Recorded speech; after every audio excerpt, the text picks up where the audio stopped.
If you bulk the way most skinny fat guys do, you'll end up looking worse, softer, fatter, and even less confident than before. That's exactly what happened to me, and I don't want it to happen to you. So in this video, I'm going to show you the lean bulk pyramid, the system that finally took me from skinny fat to jacked, so you can skip that failed bulk stage that many guys go through. But if you miss just one layer of this pyramid, your bulk's going to collapse and you'll never escape the skinny fat trap. But before we get into the strategy to bulk the right way, to actually gain muscle and not just gain fat, we need to answer the most important question at the front of every skinny fat guy's mind, and that is, should you cut first or should you bulk? Now, just so we're on the same page, skinny fat is where you have a low amount of muscle mass, but an above average level of body fat. And it's one of the most frustrating body types because it means you don't feel lean and you don't feel big either. You're almost just stuck in the middle. And here's the problem. Most skinny fat guys follow advice that is meant for skinny guys, so they just eat more, lift heavy, and think that the muscle will come.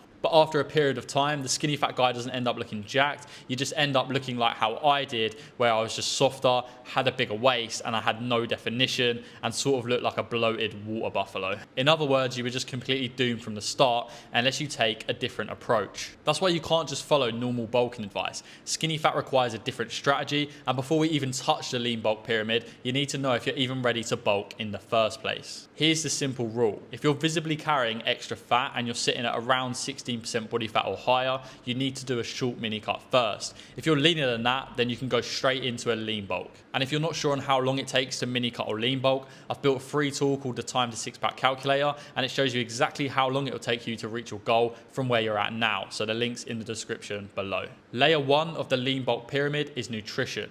And if you get this wrong, the whole pyramid collapses, because without the right nutrition, it doesn't matter how hard you train, you'll just end up with more fat, not more muscle. The first step is setting up your surplus. So for skinny fat guys, this has to be controlled. Forget the old school eat big to get big mantra, because that just leaves you to looking like a bloated water buffalo, like I've already mentioned before. You want a safe surplus from fat gain, and that is at around 150 to 300 calories above your maintenance calories. That's enough to fuel muscle growth without spilling over into unnecessary fat gain. Next is macros, and you just want to keep this simple. Protein wants to be at around 1 gram per pound of body weight every single day, and this is your muscle building anchor.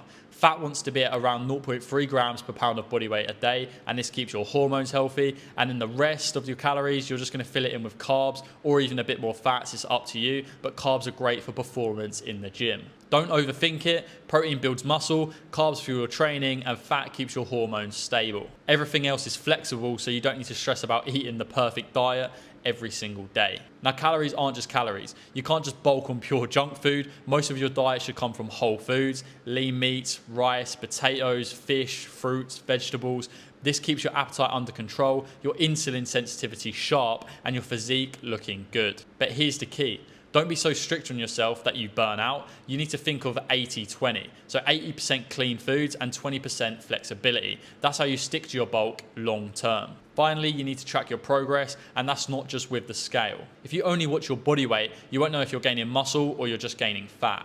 So you need to track these exact 4 things: the scale, your strength in the gym, the mirror, and progress photos. If the scale's going up, but your lifts aren't, and your waist is still growing, that's a bad bulk. But if you can catch it early, you can adjust your calories and get back on track. So if you get this foundation right, a small surplus, simple macros, mostly clean food, and smart tracking, you've built the base of the lean bulk pyramid. But if you skip it, the whole thing's going to collapse. Now we have the foundation set, it's time for the engine that turns those calories into muscle, and that is training. The core principle is progressive strength training. That means getting stronger over time, adding weight, reps, or sets in the gym. For most skinny fat guys, 3 to 5 workouts per week is plenty. The training split doesn't actually matter as much as people think. You can choose full body, upper lower, push-pull legs. They're all gonna work, but the key is execution and consistency. You wanna pick a training split that you're actually gonna stick to, and if you're not sure where to start, then you can grab a free training split down below. I've created 6 different ones based on how many days a week that you can train. So go ahead and check it out. Now let's move on to rep ranges.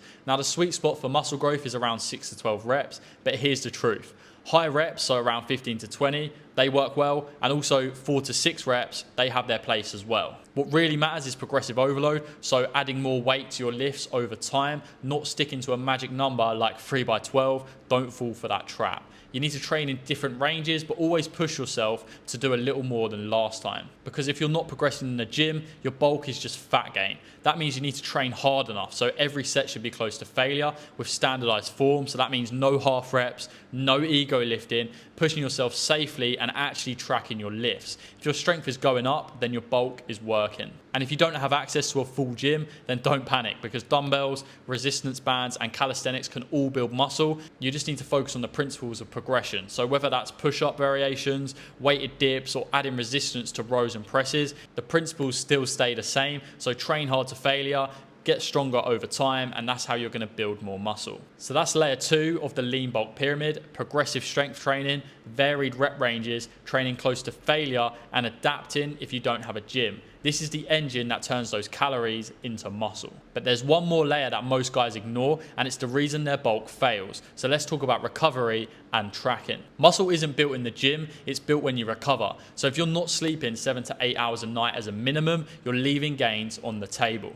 And stress is completely overlooked and matters too. If you have high stress, it means you have high cortisol. And if you have high cortisol, it means more fat gain and less muscle gain. So you need to manage your stress. So keep training fun, get outside and actually touch some grass, and do whatever helps you relax. A low stress, well rested body is going to grow muscle way faster. Up next is consistency, because building muscle isn't about short bursts of motivation, it's about structure. So meal timing, meal prepping, setting your workout days, logging your lifts. And here's the key: you need to pick a structure that actually fits your lifestyle, because if you don't, you're just going to burn out. The more extreme changes you try to force, the less likely you are to stick with it. So you need to build a routine that you can repeat without thinking. This is where patience comes in.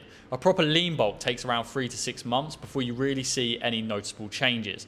And yes, you will gain a little bit of fat along the way as well, but that's completely normal. And the key is knowing when to stop and when to switch gears into a cut. And here are the signs. Your appetite tanks even though before it was fine. Your body fat's pushing up, so it's around 20% body fat. Or your motivation has completely dipped to the point where you're not just having a bad week, but you're completely sick of bulking and just want to get into a cut. So that's layer 3 of the lean bulk pyramid, the piece that most people miss. So sleep, stress management, consistency, and the patience to actually let your bulk work. Ignore it and your bulk completely collapses, but nail it and you'll finally see the results that you've been chasing. You don't need to fear bulking anymore, you just need to keep the surplus small, train hard, track your progress, and this pyramid will take you from skinny fat to jacked. But here's the thing: building muscle is only one side of the coin. To really escape skinny fat, you also need to know how to cut properly, because without it, you're going to lose your hard-earned muscle. So watch this video next, because I'll walk you through exactly how to do that step by step, and trust me, you don't want to miss it.